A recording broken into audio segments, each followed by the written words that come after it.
Hi, this is Shweta. So, as we have started off with 2026, let's discuss about some of the changes in the immigration policies for the student visa of various countries. So, let's start with UK. Now, UKVI has tightened the verification process of the documents. This means they are now not only checking the funds, but they are also checking the source of the funds, bank authenticity, and gap justification along with the employment proof is required. So we have to make sure that we are submitting all of these documents at the time of submitting the visa application. Coming to credibility interviews in the CAS process are now being recorded on the CAS shield as a part of the process. Coming to next destination, that is Ireland.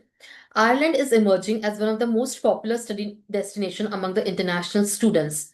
Reason being, Indian enrollments in Ireland has increased by 30% in 2025 as compared to previous year, which means Indians are forming a large group of international students in Ireland.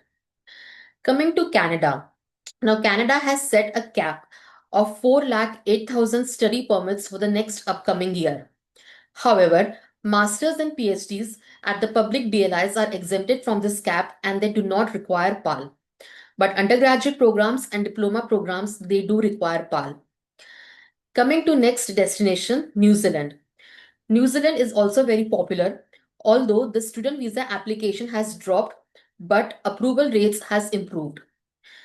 In New Zealand, the part-time work rights has also increased from 20 hours per week to 25 hours per week. Dependents can also work part-time 25 hours per week. Coming to next destination, that is Australia.